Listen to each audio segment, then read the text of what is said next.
All right, everybody, we are live. We're live on Instagram. Thank you, Ronnie, for hanging with me while I got through those technical difficulties. We are Thank live you. on Facebook and YouTube. So, everybody, welcome. I'm Dr. Michael Kaye, owner of the Center for Functional Health. I've been really looking forward to this interview tonight. Uh, so, Ronnie is the author of a book called Out of the Pantry, uh, A Disordered Eating Journey. On your end, Ronnie, if you lower yours all the way down. My phone. Yep. There we go. Okay. Excellent. That was pretty awful. So I'm really looking forward to this. I mean, as Ronnie and I were talking before this, the stats on eating disorders are huge. So she wrote this fantastic book. It's about her journey. I'm going to let her talk more about her beginnings, and it's just an amazing story. And I think it's really important that she tells this story. And we talked about it, for quite some time. And full disclaimer, Ronnie and I have known each other for years, and often at parties we are our go-to where we often speak to one another off to the side, and people often wonder what we're talking about. So it's always great to learn from her. So Ronnie, welcome, welcome, welcome. If you can share with everybody like your background and how this whole journey actually started and why you wrote this book. And before we begin, I'm just going to put this out to anybody that's listening. So I just put it in the message here. If you want to comment, please feel free to comment. You can comment on Instagram, comment both with on Facebook and YouTube as well, and ask your questions. And if we can't get to them tonight, I'm sure we'll get to them afterwards. So Ronnie, welcome, welcome. Thank you for taking the time, because I know you got a lot of projects on board. So thank you, welcome, and let's begin. Oh my goodness. Well, thank you so much for having me. Yeah, I've been looking forward to this too. If nothing, it's just an excuse to talk to you, right? All right. Not off to the side at some affair when we should probably be paying attention more to what's going on. Um, so yeah, I'm Ronnie Robinson. I'm Pennsylvania, happily married, two healthy children. I am a spin instructor and a eating disorder recovery coach. I am the author of Out of the Pantry, an eating disorder journey. Um, I've done 3 Ironmans. I'm in menopause, a lot of really fun. I'm an introvert. I'm an empty nester, a whole lot of fun descriptors. Um, I wrote this book. I just actually hit my 15-year anniversary from being sober, or whatever, the abstinent, whatever the word is that people want to use, from my eating disorder. So that was really huge. And had you had asked me this, 20, 25 years ago, I would have never in a million years dreamed that I could be 15 years recovered. So yeah, it kind of blows me away, and I'm kind of proud of myself. You should be. Um, Thanks. So I'll try to do it in a nutshell here. So my eating disorder began. My eating disorder was binge eating, compulsive overeating, emotional eating, and then restriction when I was trying to lose the tremendous amounts of weight that I gained. I would really severely restrict, but of course that always led to binging. So it was this great roller coaster of, my weight going like up and down for 30 years of my life. Began at age 9 with something as kind of simple as my mother hiding cookies from me and never discussing it with me, which led me to walk around the corner and buy a half gallon of ice cream, which was actually a half gallon at that time, not like it is now. And I would scarf down the whole thing, and then kind of hide it in, back in this shopping, the market bag, and hide it in our trash because I didn't want anybody to see it. And I don't recall that I had any emotion or that I was hungry. It just was something I wanted to do. And then it just, I would then go around the corner to the market and get like a 2-pound bag of M&Ms. Down they would go in one sitting, in secret, of course, and and so on. I got older and babysat, so that was like this whole other environment where I could go and sneak food. I thought I would be so clever. Like if somebody ever made, homemade cookies or something, I would take some and then rearrange them. So hopefully they could see that I maybe took a few, but not like 8, like I probably ate, because I thought I was tricking them or fooling them. I don't know if that ever worked, but that was like my plan. Yeah, so that like led me to a whole other world of other people's foods. Got a job when I was 16, 17 at Burger King. And you ever hear people say, oh, well, they work in, say, an ice cream store and they say, oh my goodness, I get sick of ice cream. Yeah, I never got sick of the French fries. I would, when it was slow, I would make my own bin of fries, dump them out, put my perfect amount of salt on, and then I would pretend to straighten up around the fryer as I was eating them all. And I would eat an entire, um, you know, bin full of French fries, and not once, many times. Um, Ended up getting married to a horrible, horrible man who was mentally and emotionally abusive to me, because I was just kind of perpetuating what was in my house, of my father being very domineering and demanding and kind of a jerk, and my mother was very meek. But that was my normal growing up, and I that was being modeled for me. So I didn't recognize that that was unhealthy. So I unknowingly kind of did the same thing for myself. I got myself into a very similar situation. That was the better part of 8 years. Binging a lot through that, a lot of emotional eating during that time too, because there's a lot of crying and frustration and upset feelings. Then went on a blind date and met this amazing guy who I'm still married to over 25 years later.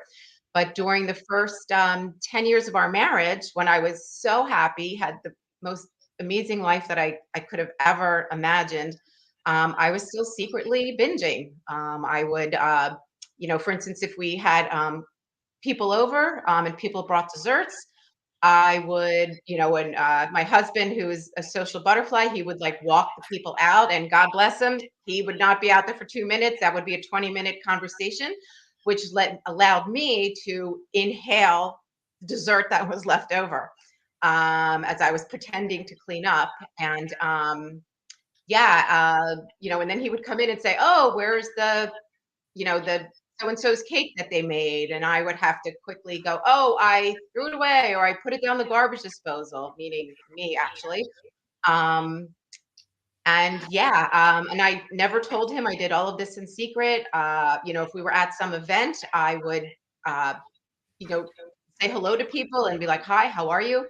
But it was always very brief because all I could think of was the food. Where's the food? Where am I going to get the food from? How can I get it? How can I get it without this person seeing me? And yeah, I mean, just for 30 years of my life, I mean, obviously I was paying attention to my children and my husband, but other than that, I mean, I was everything, and I was just like in a tunnel. It was just when am I gonna when am I gonna sneak my next food? Where am I gonna get it? How am I gonna eat it? I would make lists of stores that I would go to. I'm gonna first go to McDonald's, I'm gonna go to the bakery, and I'm gonna go to this place and that place. And it didn't matter whether I was hungry or not, I was just eating that food, and that was it. And that is an eating disorder. And one night, when I was just about to turn 40, I happened to be watching television. My kids were sleeping, they were little. My husband was out, and I heard the words compulsive overeater on television. And I may have heard them before, I'm not sure. But for whatever reason, at that moment, those words kind of struck me. And I went to my computer and I started Googling, and Overeaters Anonymous came up very, right away.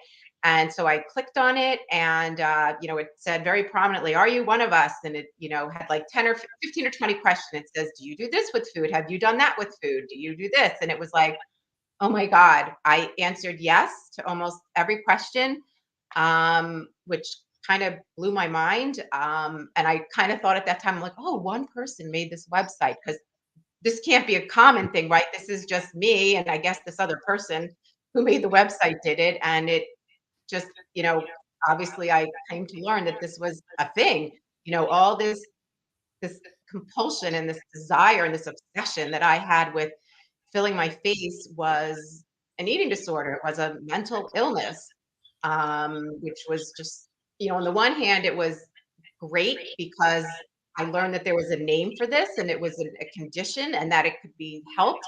But on the other hand, with the stigma and, so forth. It was like, oh my gosh, I have a mental illness and I have this real problem. Yeah, so I just kind of hit the ground running. Between a bunch of web pages that I went to, I knew I needed to go to some Overeaters Anonymous meetings. I knew I wanted to go get therapy. I ordered a bunch of books about compulsive overeating and recovery, memoirs that people wrote. And then not too long after that, I started an anonymous blog where I could just sort of like brain dump all my crazy food thoughts, and actually found that other people were doing the same thing, and we all were, like a kind of an online support group for each other. Yeah. So I mean, Flash if forward, it's been 15 years now. right, and I'm sure there are many, many times where you felt alone. That like are you the only one that's going through this? And I wanted to share some stats with everybody to let them know that they're not alone. So by 2030, it's estimated that around 500,000 of U.S. men will have some type of eating disorder, a binge eating disorder, and a lot of times that's not even talked about as a male, right? So we see that a lot. By 2030, it's estimated that 1.5 million. So for 500,000 for men, but 1.5 million U.S. women will have a binge eating disorder, and on the U.S. healthcare system, that burden will be 1.2 billion. And it could be estimated up to 19.4 billion. Annual hospitalization 14.4 million, and even like emergency department presentation close to 2 million. And I read a quote that fewer than 25% of people with an eating disorder seek or receive care. So I mean, if it wasn't for you finding that one night, that website, one could say you could still be stuck and alone, but there's so many people that suffer with this mental health condition, right? So, I don't want to call it a mental illness. I want to call it mental health condition. And that's really what it is. So I think it's incredible when you look at those numbers, and it's incredible that you did this journey alone for like a long time. And I guess that was the impetus, the onus to, I got to get my message out there. You wrote something, and I love your post. Obviously, I follow you, and you wrote, and you offered really some insight. You said, in the middle of a binge, it was as though I was on autopilot, like some invisible force took over my brain and my body with the singular goal of shoveling food in my mouth over and over again. I was oblivious to everything else. Does that sound familiar? So can you share what that was like? I mean, is that like, were you like in a high type of sensation? Were you just oblivious to everyone? How would you explain that? Oh, yeah, I wouldn't say I was necessarily like, it wasn't a high. It was just, the way I would explain is like like a switch changed, right? From being like a normal person involved in whatever. And it was just like, need food, must have food. And I just, anything I could get my hands on was going in my mouth, really. And I mean, I've been so far as eating food out of public trash cans, out of my own trash can. A lot of embarrassing things that I've done to eat some food that I just had to have at that time. It had nothing to do with hunger. I, in fact, ate so much so often. I probably wasn't even hungry very much because I was always eating, and I certainly was completely out of touch with my fullness or any kind of satiety cues, because I would just be full and it didn't matter. I just kept eating and eating and eating until, finally, whatever I came out of this zone or this craziness that I was in, um, and actually stopped. And then, of course, that disgust and the shame kicked in. But yeah, in the middle of it, there was, you could have been like this to me and it didn't matter. I was just on a mission, and there was no other option except I had to get more food. And it could have been frozen something, that hadn't thawed. It could have been, and of course, I'm mainly talking about dessert, not like I was eating celery sticks and carrots. Right. Um, So I would eat things that were burnt, that were undercooked, overcooked. It just didn't matter. It was just going in here. That was it. So it was just this out of control compulsion that, it was, I couldn't even put it into words really at the time. So do you find, can you recall when you think back, I mean, you talked about mom and dad, and I get that as triggers, and then the first guy that you married, and you know what other triggers did you have? Because a lot of times people think, oh, if somebody's like a binge eater and has an eating disorder, they're going to be heavy anyway, right? I mean, they're going to be heavy, and you don't fit that model. So there's always that myth, right? Well, how could she be? Because I mean, look at her, right? Well, So, I did. You didn't know me then, but yeah, but I was not even at your heaviest, people think differently when they see somebody that is an overeater often. So, but you were, what were the triggers? Like, was it something that emotionally always ticked you off? I mean, what was it that said, something happened and now I have to go eat those feelings, basically? right. Well, that's the really insidious, scary part of this um, disease, this mental health issue, is that there's not always a trigger. I did emotional eating when I was with that horrible man that I married, because I was so upset most of the time, and just questioning myself, questioning the situation, and it was just this. Yeah, I'd be just beside myself, and yeah, I went to food for soothing, but this disease is just so insidious that I didn't even need any reason that I was aware of. I mean, come to find out in therapy that it was my inner child who did not have any emotional support from either of my parents. It was just my parents were dysfunctional in their own right, and then together they were dysfunctional parents. So I internalized a lot of messages from that. Um, Things like I'm not worthy and I'm not good enough, and I'm not important and I'm not special. And so these were these things that I internalized, and unbeknownst to me, when there was no trigger, these feelings were just in there. And I was completely, until I went to therapy and just, you know, we really delved into my childhood to find out, hey, that was dysfunctional and you were traumatized. And that was just that trauma, that void, right, in my life that I didn't even know was there. And I was, unbeknownst to me, trying to fill that void. Gotcha. And you said at the start of this that it's now 15 years that you're recovered, right? So how do we define, and how does one define, especially from like a coach perspective as well, how does one define recovery? Like, that's it, check, I'm good to go? Or like, like, do you feel like, it's something that you always will work at? Great question. And there's certainly different points of view on this. Recovery, in my opinion, as just an individual and as a recovery coach, is, I believe that there is full recovery.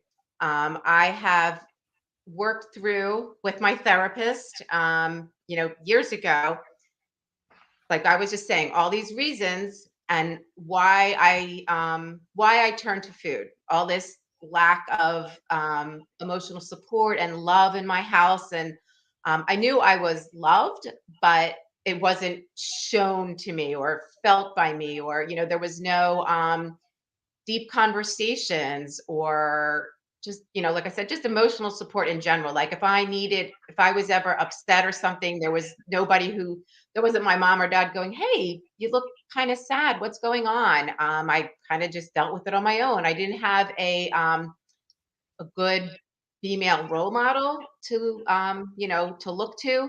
But once we the therapist was able to say, well, here's all the things that happened. I mean, like, so I had this emotional trauma unbeknownst to me. I mean, I thought my life was normal. So I had this trauma, right, of not getting emotional support.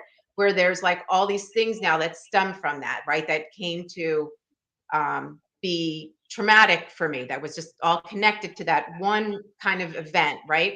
And and also too, the hiding cookies. That's one event, but that lead me to think I can't be trusted around food. I'm not good enough to have the food. You know what I mean? Just all these other things stem from it.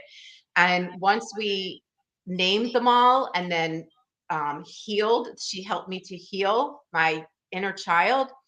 um, there is no more triggers. They're done. I can be upset. I can have any emotion under the sun, and there's no connection to food. Um, We'll often see this in those who suffer with the a functional gastrointestinal dysfunction that we'll see at the office, autoimmune, chronic pain, that there's some initial improvement with the program and all that kind of stuff, which is great. And then there's some like, why isn't this person moving forward, right? Where are they stuck? And often it's this emotional trauma that happened in their childhood that was never even addressed. And that's right, holding them back from actually having like a full optimized health. So it's something that's very important, I think often overlooked. Um, in today's conventional medicine, it's often like you come with a symptom and here's something for the symptom, off you go. And, everyone is trying to do their best. But I can definitely say I agree with the assessment of the emotional trauma as a child. If that was never addressed, it would be so hard to move forward. You wouldn't be doing as well as you're doing now. So kudos to your therapist, but kudos to you for actually hanging in there, right? Because introspection and looking back is damn hard, right? I mean, it's easier to work out with some weights, it's easier to go for a run, but going inside and looking deep, it's hard work, right? And a lot of folks don't want to put in that hard work, but you will attest to it. You come on the outside of it, you come on the other side of that, a different person, a oh yeah, stronger person, right? yeah. And then you wrote the book, right? So how long did it take you to write the book? Uh, it took probably off and on for about 4 years. It wasn't just like a straight shot. I would write it, I would put it down and get away from it, write it, put it down. I went full throttle actually when right around when COVID started, because it was like, all right, well, I'm inside now. I'm not going anywhere. All right, I'm putting my head down and I am, I'm getting this. I'm really finishing this. And so that was like in March of 2020, and it was done and out in August of 2020. So that was where the real heavy work, the heavy lifting took place. But would there be drafts of it and so forth before then? Sure. Do you have a copy of your book there? Can you show it? Oh yeah, sorry, yeah, right here. Is it backwards Excellent. or? No, pretty good. I can see it exactly. Yeah. Wonderful. So, and everybody can get that on Amazon and stuff like that, right? Yep, yep, Excellent. Okay. yeah. So, Paperback and ebook and audiobook. Yeah. and it's audiobook, right? So it's audiobook as well. When you're writing this book, what kind of feelings were you having? Were you almost reliving everything? Because you had to think about, contextually going back. I'm like, oh my God, I'm going back again. I'm kind of reliving this. Like, did you sometimes like have to like put it away? What kind of emotions did it dredge up? For sure. Yeah. And of course, my editor kept telling me, you need to come up with more ways to talk about this, or to the big thing with memoir that I learned was, you want to you want to show something instead of telling it.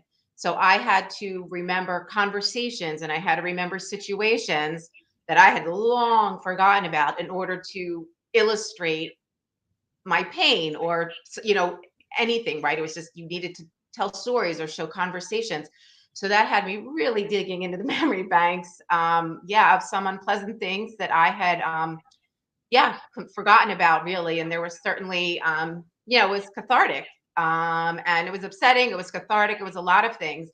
And and I felt like it was still helping me grow and recover as I was going along, because it just helped reinforce things that I had learned, and sort of looking back at, and now looking at it with a new perspective that I had now. I mean, for instance, one of the biggest things was, and I think I wrote this in the book, was that I I love my kids are 23 and 20, and I love them ferociously. Like I still want to eat their toes, like when babies are little, like, and I would chase them around the house literally, really at this point, and get away from my feet, mom. Just and not in a sick kind of way, just I just love you and I want to eat you. And I remember when I was writing that in the book, I remember thinking to myself, why didn't my mom love me that way? And what was wrong with me? What was wrong with me that she didn't love me like that?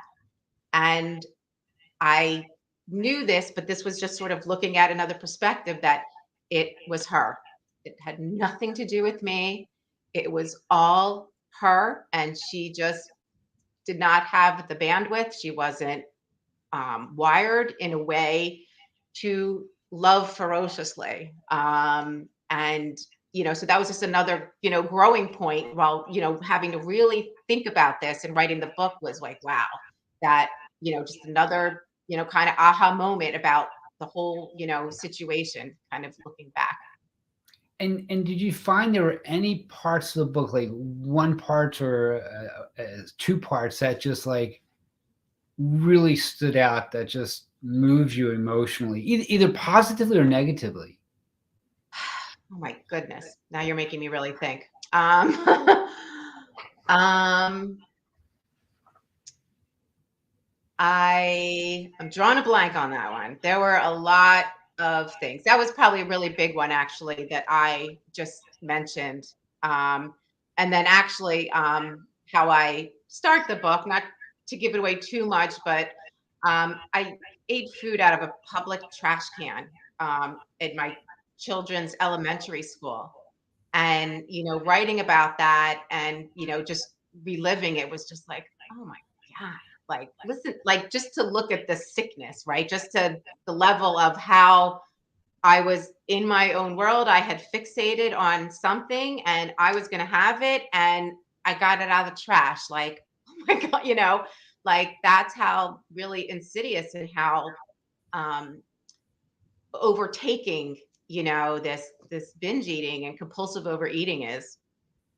And what about something out of the book that moved you positively, like that gave you a good feeling, like a feeling of accomplishment, something like that?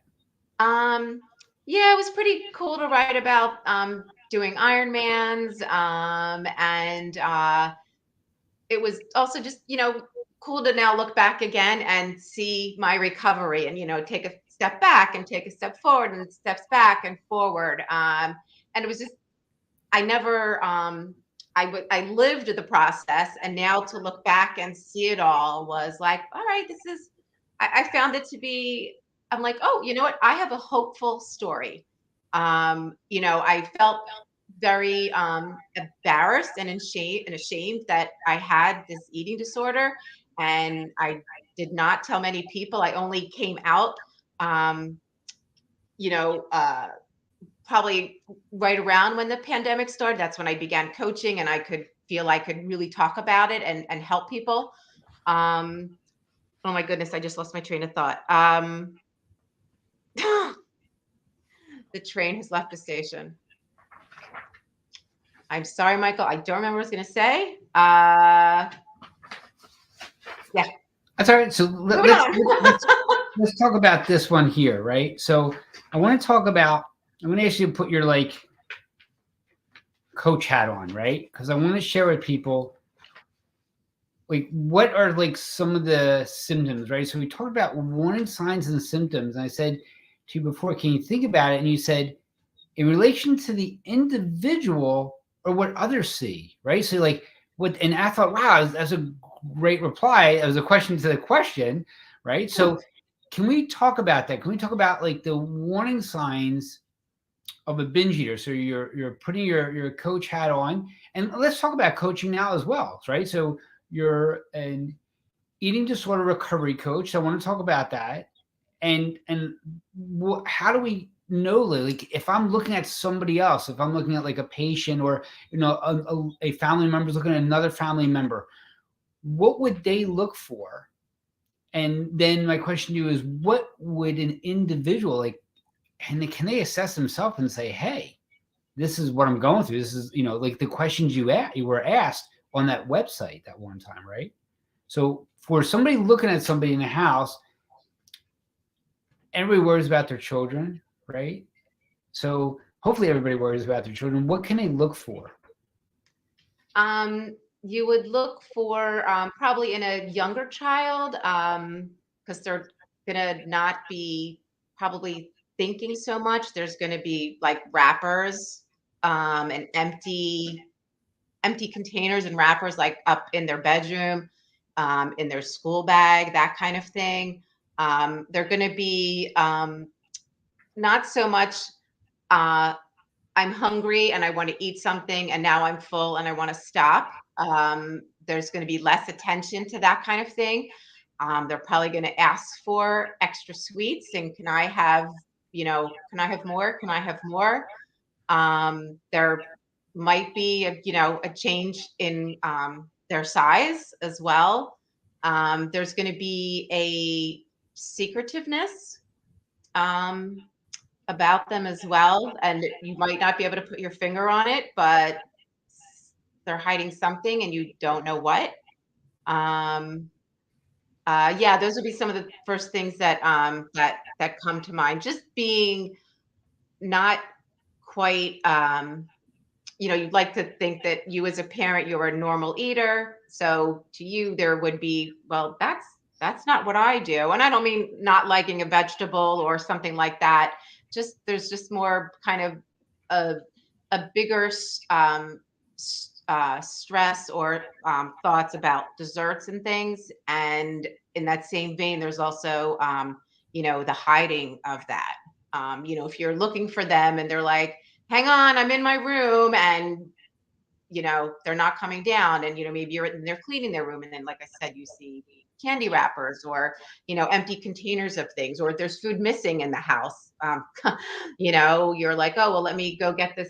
I baked these cookies, and you go to get them, and you're like, wow, half of them are gone since a few hours ago.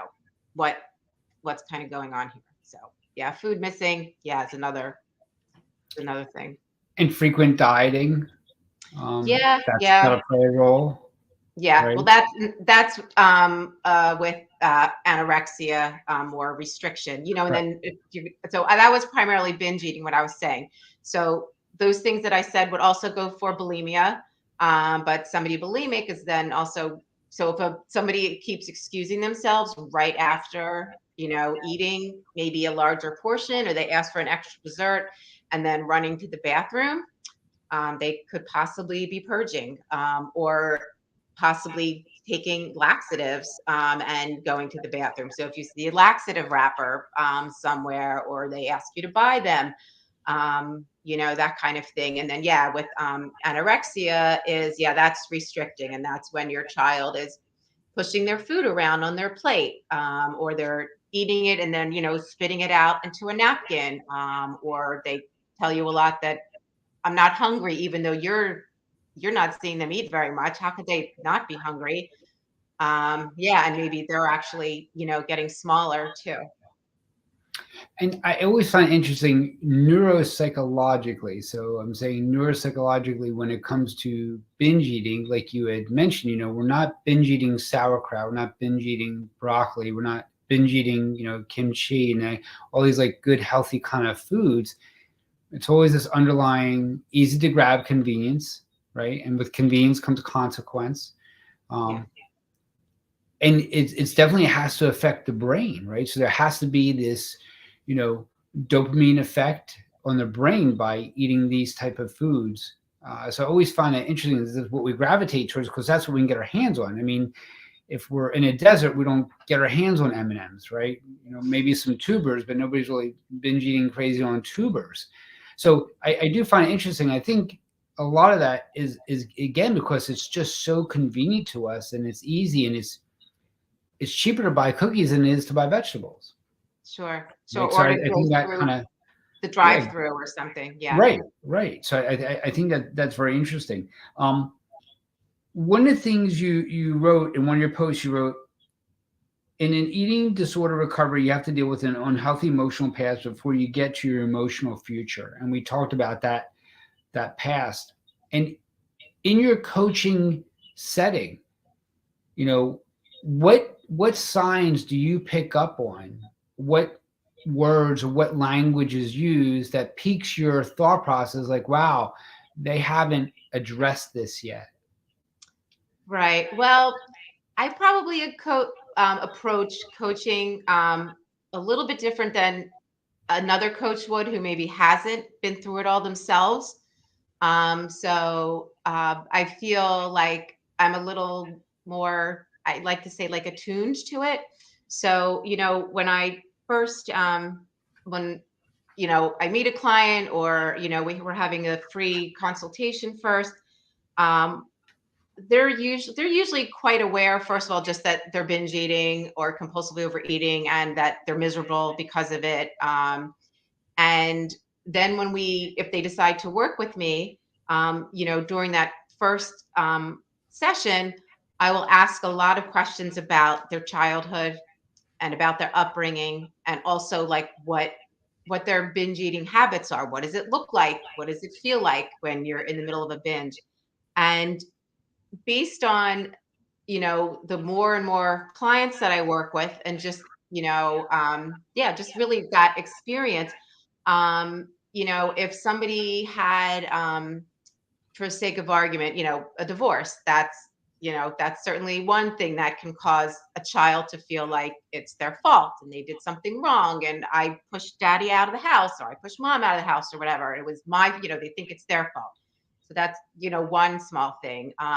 There's people who have very strict parents, who don't let them do anything, and they don't like, they're not allowed to go out and play with friends. There are all these restrictions involved, all these different things, siblings, people being bullied. There's just so many relationships that they have, and that within their family and also with friends, that they may not understand at the time what it means, but the internal messages that they're getting from it, that they're taking in, are typically the same. That I'm not good enough. There's something wrong with me.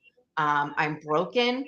And there's just unfortunately so many situations in life that can make, and a child, kind of tough to really get into alcohol or drugs or gambling, shopping or sex. There's like so many different addictions. Food is just the easiest, the easiest grab for, an 8-year-old or, 9-year-old, any child really. So yeah, it's just, it, it might even, like in my situation, I didn't think anything was wrong with my upbringing. That was my normal. That was all I knew. And I was surprised that that was considered trauma, right? That I had all these traumas. And I can hear, when somebody is, telling me their story, and I specifically ask, what was it like with your mother? What was your mother like? And what was your relationship? What was your dad like? Your sister, as I can hear the dynamics, and I can generally, pick out problems. I mean, for just as the sake of argument, I have one client who, her mother died when she was like 12, and she was very close with her mother, and her mother was a lovely woman, and her parents were fine together. The mother died, and the father not only didn't let her and her little brother go to the funeral or have any kind of grieving process. He didn't want to talk about it if they ever brought it up. And in fact, he would hit them if they Hmm. tried to talk about their mother who had passed away. So there's a whole lot of red flags right there, right? They didn't get to grieve their parent, the loss of their parent, their beloved, parent. They learned you can't talk about emotions, that's not good.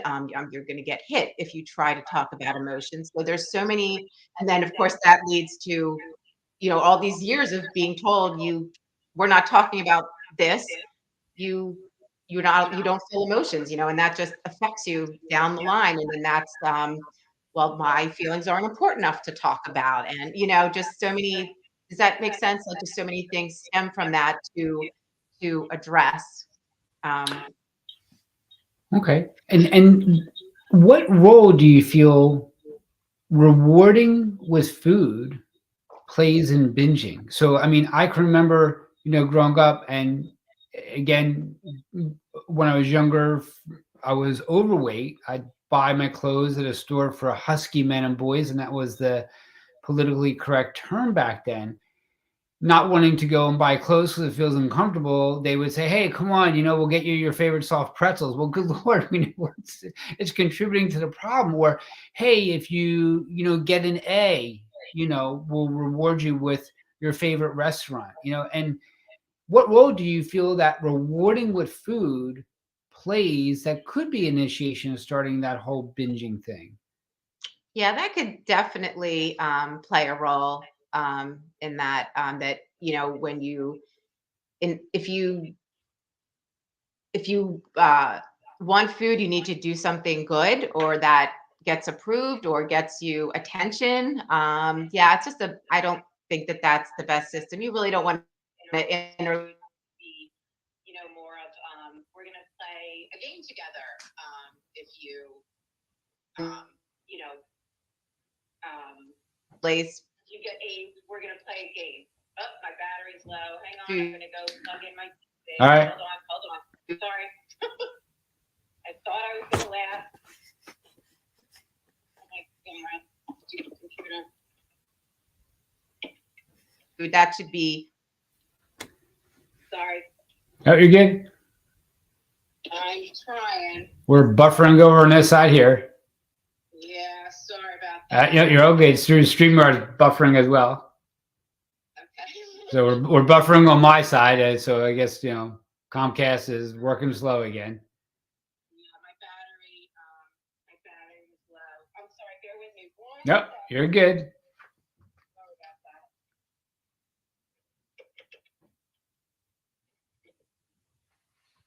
Talking about getting a new laptop screen now, I think it's solidified with I need a new laptop. So I got my phone right now. All right. And wait a second for my computer to boot up. So does that mean I'm just on Instagram? We're still on Instagram. Yep, we're doing great. Okay, but only on Instagram. Yep, right? that's all right. It'll kick back in. Yep. I'm sorry. You have to hit the link to come back into the StreamYard. Okay. Yeah, sorry about That's all right. You still have the link? my computer's still warming up. Okay, good. We'll continue on Instagram. That's great. It's great. Isn't it great that we did Instagram as a backup? So that's great.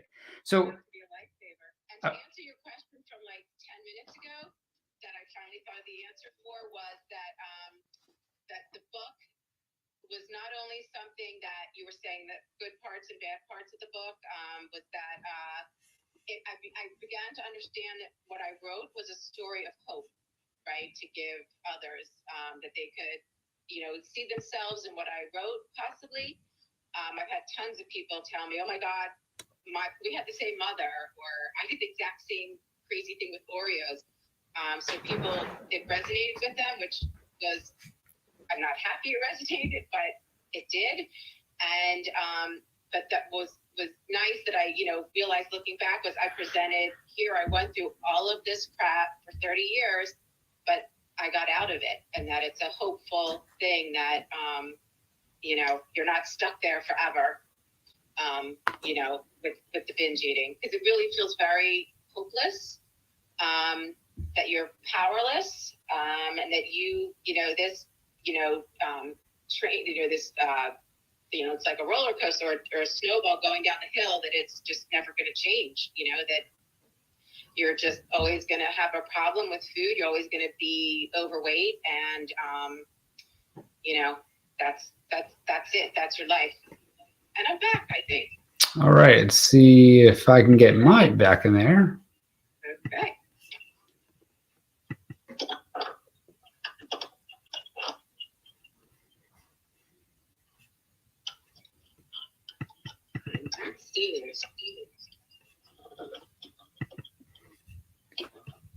You. All right, we're back in. right. So sorry about that.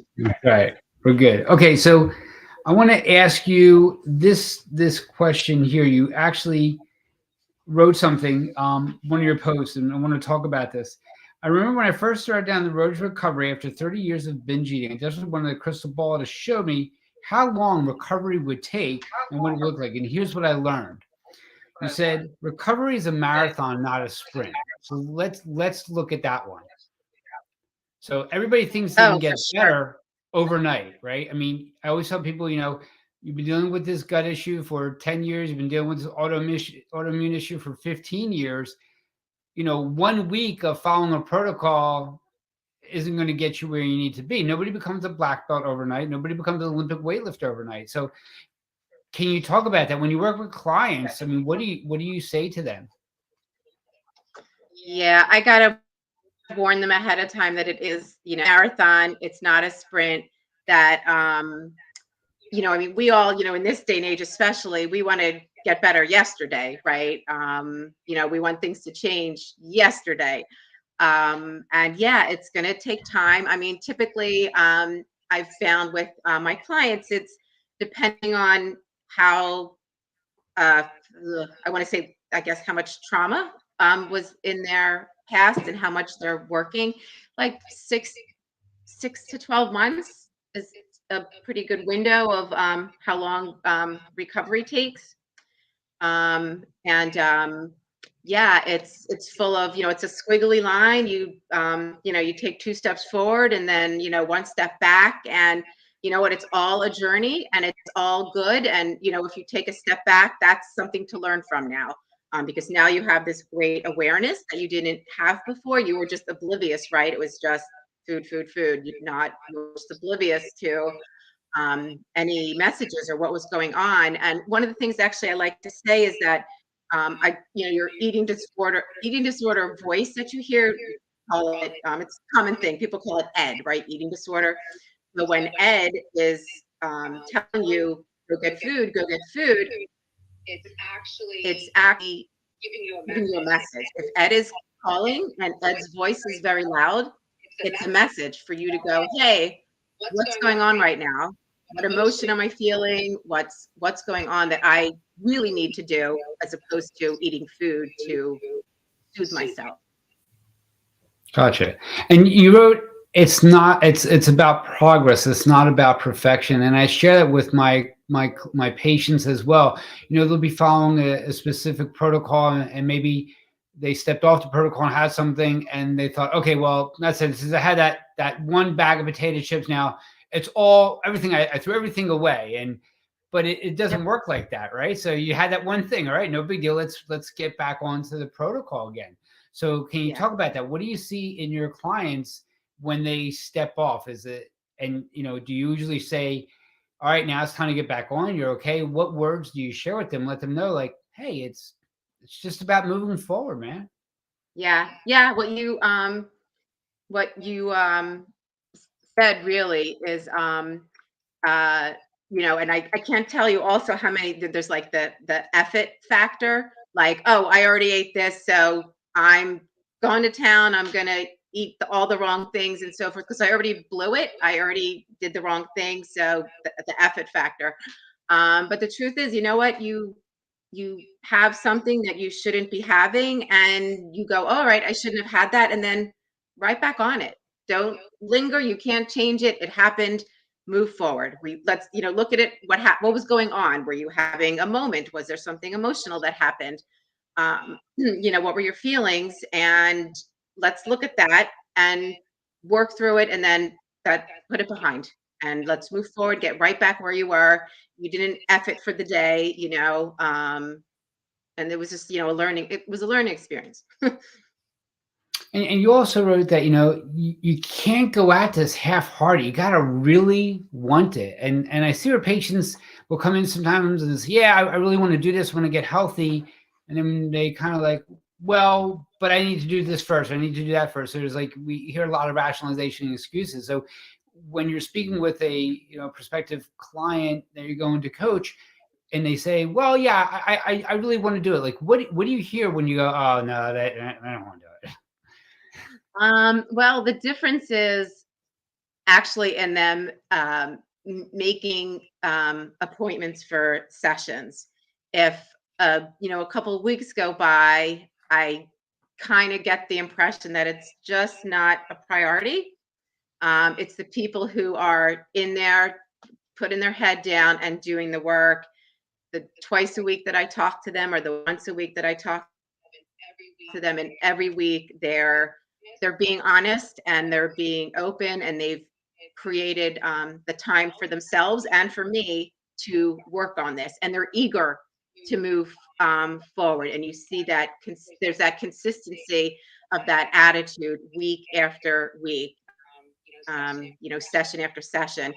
The people who kind of come up with excuses or so forth, you know what I mean? Or it's, once or twice a month, that's really going to take a long time to recover. Yeah, it's got to be a full, I'm in this, to get there. I mean, much like you, I'm sure, right? Somebody who does it half-heartedly, and you can't make them, right? You can't force them to take this more seriously, or, look, your health is at risk. And the same thing with mine. I mean, there's some of my clients are very overweight, that it's a health risk, and you can't, you can lead what is it? You can lead a horse to the water. You can't make them drink. You can only do so much. Okay. And you also wrote that, and I really love this very, very powerful statement that you posted, and you said, peace with food is really possible. That can happen. Yeah. I think a lot of times, people are at war with food, right? I mean, a very love-hate relationship. I mean, aside from the binge eating aspect of it, in my end, it's the cardiometabolic aspect of it. It's what it does to the brain and the heart and the liver, the kidney. So, can you talk about that? Do you feel now in this state of recovery that you feel that there is peace with food, that you're comfortable if you walk into a room and see an array of desserts, or you're at an affair or something like that? And that's my next question, is like, how does somebody deal with the holidays? I mean, the holidays through a lot of my patients often like, that's okay. We kind of expect we're going to get right back on. So in the life that you have lived, going through all the type of therapy and the things that you've done, these amazing action steps, what can you tell a person when they walk into a room and it's just filled with, like, it's birthday cake, it's the fairs, it's stuff like that? Like, what tips can you tell them? How do you deal with that? Well, depending on where they are in recovery, they're early in the first few months. I would, did I just lose you there? I would tell them to make a plan. Let ahead of time that you're going to allow yourself two things, right? From the, obviously it's mostly desserts, right? So let's say you're going to have, am I not there? That we're going to have two things, and that's it. So you're not, I'm not saying you can't have anything. I'm dictating in any way, but the whole thing with the binge eating is, a lot of it comes from, not all of it, but a lot of it comes from deprivation. And if you are eating, I'm having celery and lettuce and a carrot today, something substantial, something that is more, makes you more happy, so to speak. No offense to the carrot and the, celery, but if we, whenever my clients, some of them like the idea of a food plan and some of them don't, but it always is, I let them make it, and there's always sweet or treat or dessert involved. So they know it's coming, they know they can have it every single day, so it takes away the sneakiness of it. So when you go to a birthday party, have one piece of cake and enjoy it and eat it mindfully and savor it and eat it slowly, and it's okay to have it, right? You're not, we're so programmed that anything, with sugar and stuff is like horrible for you. Now, if you have a medical issue and you can't have sugar, of course you need to hands down, you need to stay away from it. But in the case with binge eating, knowing that you can have it, it almost kind of takes the fun away from, like, sneaking it and having it. So yeah, you can have it, enjoy it. And so it's just going in with a plan ahead of time instead of just sort of, flying by the seat of your pants. And then later on in recovery, you that doesn't bother you anymore. And you can say, yeah, I don't need anything, or yeah, I'll have some of that. And it's all of the triggeriness and the excitement about it has just been significantly lowered. That eating disorder voice that was so huge and loud in your ear is just so much smaller now. And you can really be around anything, and there's no triggers, and there's no that emotional, that inner child of yours, that young child that had this huge void. It's more filled now. So it's the food and Ed voice just isn't as compelling as it was. Really, really great information. Can you share with us what's it like going through the coaching process with you? Like, how does one get you? Do you do like a discovery call where you speak to them first? And what's it like when they sign up with you? Yeah, so I have a website, RonnieRobinson.com. Pretty straightforward. And you can find it on my Instagram. It's on Facebook. And yeah, just hop on the site, and there's describes everything that we would do and that I would help you with. There's a button you can push to set up a free consult. It's supposed to be 30 minutes, but if we talk longer than that, that's totally fine. And it's a chance for you to see if you feel like you vibe with me and you like me, and we talk at a broad level about the eating disorder, and I would explain that just the general format or the template would be talking about your childhood and trying to find out what those traumas were, and working through that, and at the same time is learning that emotions don't always have to be joined with food. That just because you have an emotion, it doesn't mean that there has to be. It's not required to have an action to go along with it. You can actually have an emotion, sit with the emotion, acknowledge the emotion, kind of welcome it, like, all right, I'm frustrated. Yep, come on in, frustration. I got you. I know you're going to come in for a little bit and then you're going to leave. You don't have to group that together with food and sort of break that path that you always took of, okay, I'm stressed, I'm going to eat food. I'm upset, excuse me, I'm going to eat food. They're always hand in hand. So it's sort of like breaking that apart. And also, helping them to get back in touch with their hunger cues and their fullness cues, which, kind of just goes completely away when you're binging. And just getting to a place where the food is just food. It's fuel for your body. And that's really all it is. Is it meant to be enjoyed? Sure. Absolutely. And I'm a big proponent of not being deprived and having, snacks and treats every day that you like. And, the fact, like I was saying, you can have them every single day. It takes some of that luster away from it, the excitement of being able to sneak it. I don't know if that makes sense to you, because I know you're a normal eater. But yeah, it was like always super exciting when you're not supposed to be having it and you're like sneaking it. There's some kind of fun about that. And I kind of think that food like tasted better when you were not supposed to have it, or when you were considering that you thought that you were being bad. When you're allowed to have it, it's still nice. It's like, oh, I can have it. Right. There's just a difference to it. So yeah, I would just sort of outline that whole, that's the overriding thing that we will be doing to get into recovery. And how long is a program? Do we work with you for a month, 2 months, 3 months, or how long do you work with you? Like I said, typically it takes around 6 to 12 months to find recovery. And again, it's depending on how much trauma there was in your life and how much you're willing to be also open about it. And to, huge thing is, being open about it. If you're, and I realize that there are people, I haven't worked with anybody yet who's been like this, but there are some really, really bad traumas out there. that unfortunately children go through.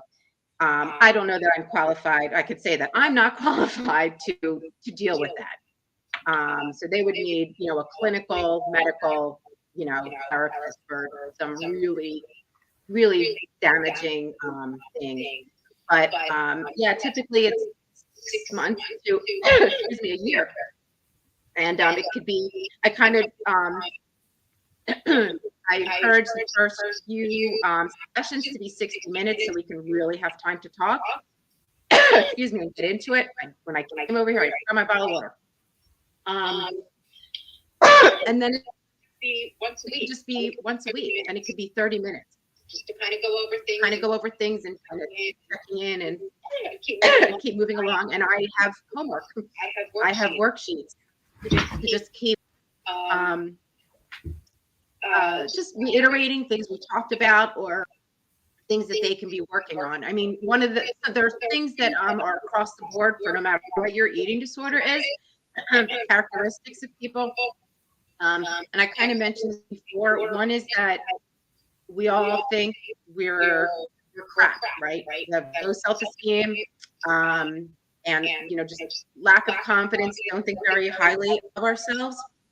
Another thing that was across the board common with whatever, from whether you're anorexic or binge eater, is being a people pleaser.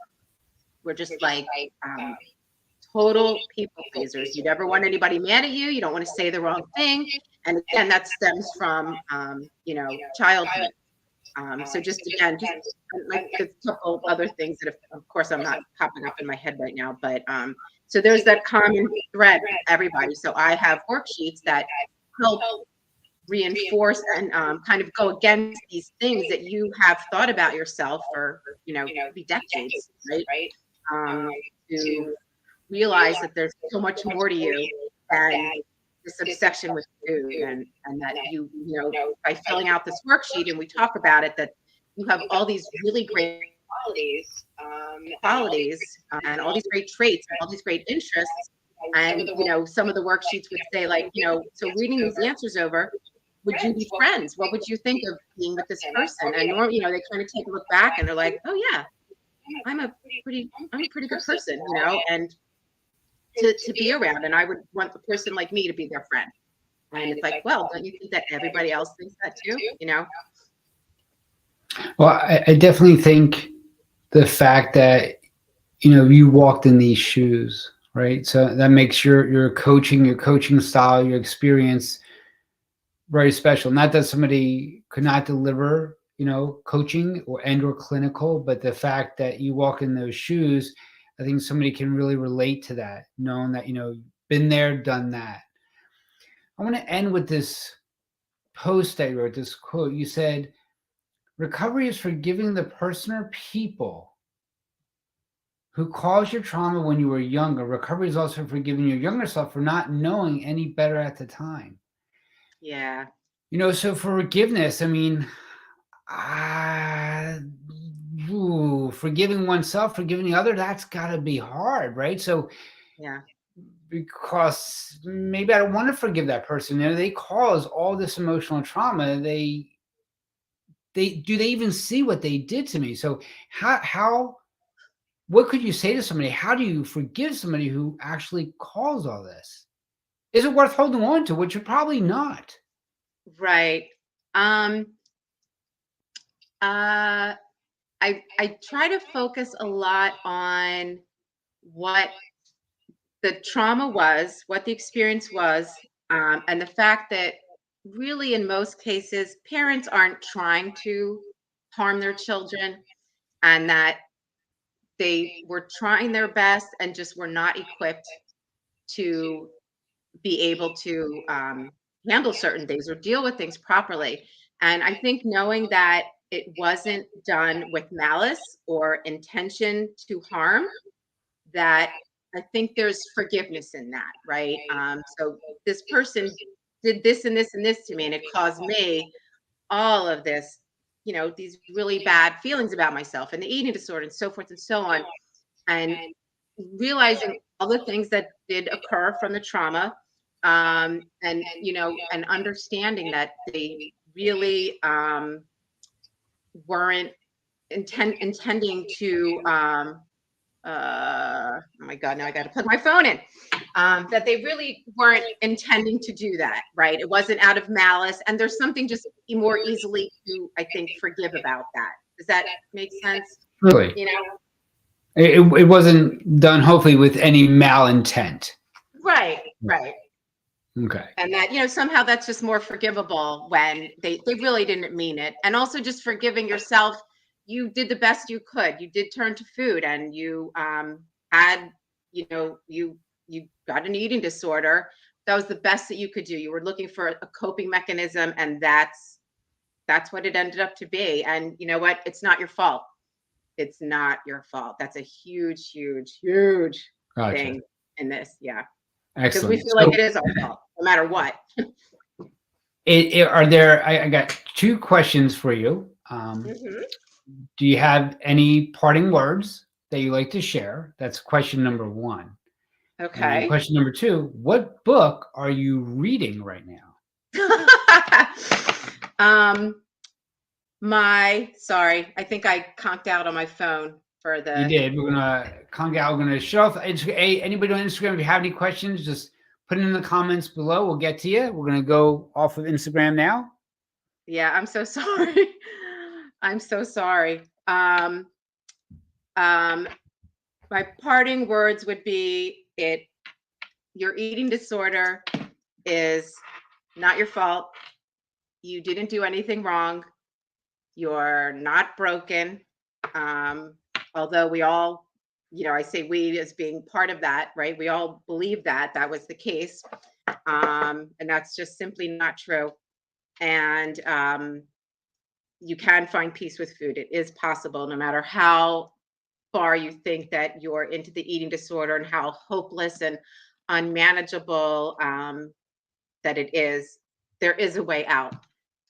There's absolutely, I mean, I made it out, and there's nothing special about me. Other people have made it out, and I look at writing the book, and my coaching is sort of putting my hand back into the fire, and helping to pull people out one at a time. And it's just been the most amazing and humbling and rewarding thing to be able to help other people do that.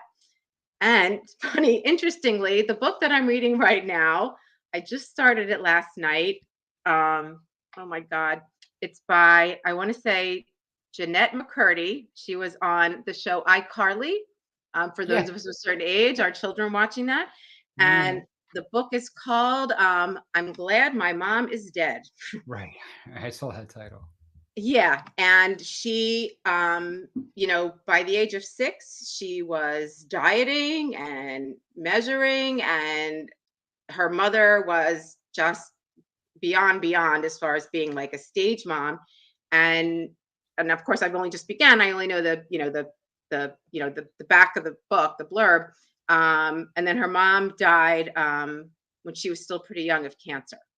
And Mm. I actually am really looking forward to reading how this plays out, especially because not that I'm glad my mom is really old, but my mom is my mom was my main issue for my eating disorder.